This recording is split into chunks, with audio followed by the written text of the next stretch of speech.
Just a few weeks ago, the idea of American intervention in Iran seemed highly unlikely. During his campaign, Trump portrayed himself as a peacemaker, pledging to bring an end to the so-called forever wars. Progress on a renewed nuclear agreement with Iran appeared promising. However, as tensions between Israel and Iran have intensified in recent days, the U.S. has moved closer to direct involvement. American military forces have been deployed to the Middle East, and Trump has publicly indicated that his willingness to negotiate has come to an end.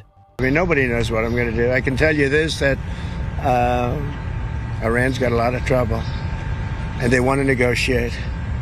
And I said, why didn't you negotiate with me before? All this death and destruction, why didn't you negotiate? I said to the people, why didn't you negotiate with me 2 weeks ago? So, what's prompting Trump to consider intervention? And is it actually a wise move? If such action is taken, it would likely be driven by three main goals. The first objective would be the destruction of Iran's nuclear infrastructure. Two sites, Natanz and Fordo, are of particular interest. Fordo is built deep beneath a mountain, while Natanz is shielded by heavy layers of reinforced concrete. According to military analysts, Israel lacks the firepower to effectively strike these facilities on its own. The U.S., specifically its B-2 stealth bombers equipped with 30,000-pound bunker-busting bombs, is believed to be the only force capable of causing meaningful damage. Although Israel has its own bunker-buster munitions, they are smaller and in limited supply, making U.S. involvement essential for any successful strike. However, such action would not be without consequences. It could potentially create a nuclear crisis reminiscent of Chernobyl right in the heart of the Middle East. The second goal would be to pressure Iran into accepting a nuclear deal. Trump has been pushing for a new agreement that would require Iran to abandon its pursuit of nuclear weapons in return for relief from economic sanctions. Talks hit a roadblock over the issue of uranium enrichment. Iran insists on enriching uranium domestically, while the U.S. has proposed that it be imported from other countries. Trump appeared to believe that recent Israeli strikes would increase pressure on Iran to accept the U.S. terms. In multiple posts on Truth Social, he urged Iran to take the deal, suggesting that doing so could halt further Israeli attacks.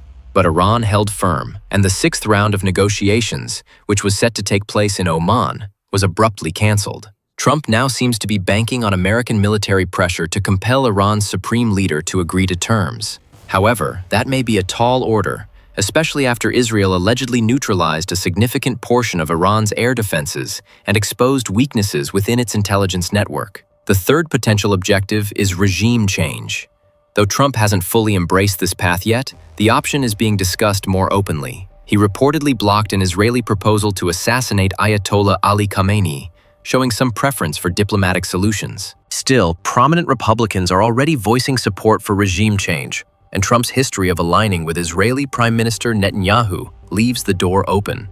With diplomatic talks at a standstill, the pressure to act could push this idea forward. Trump has not distanced himself from Netanyahu's recent comments suggesting that removing Khamenei could end the conflict.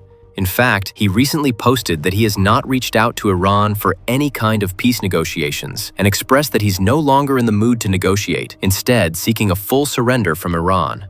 But is this approach actually smart policy? That's hard to say. In theory, if American military power could bring Iran to the table or even lead to a democratic transition, it would be a significant geopolitical victory. Proponents of regime change often point to Reza Pahlavi, the son of Iran's former Shah, as a ready alternative. If Trump can either enforce a durable nuclear deal or oversee a regime transition, it would undeniably be a win for his administration. However, the history of U.S. interventions in the Middle East, particularly in Iraq and Afghanistan, suggests such efforts rarely go according to plan. Some argue Iran is different. It's a relatively developed country with strong national identity and government infrastructure. But the country is also home to deep ethnic divides, and Reza Pahlavi doesn't enjoy wide popularity within Iran itself. He's primarily supported by the Iranian diaspora. It's worth recalling that similar optimistic narratives were used prior to the Iraq and Afghanistan invasions. Many believed the Iraqi people would embrace U.S. troops as liberators. In Afghanistan, the plan to reinstall King Mohammad Zahir Shah was abandoned after Pakistan objected to his stance on the Durand Line. These precedents explain why Arab nations, though adversarial toward Iran, are deeply concerned about military escalation. They know a regional conflict could quickly spiral out of control. From Israel's perspective, a destabilized Iran may be seen as a strategic win. However, for Trump, the consequences could be far more damaging.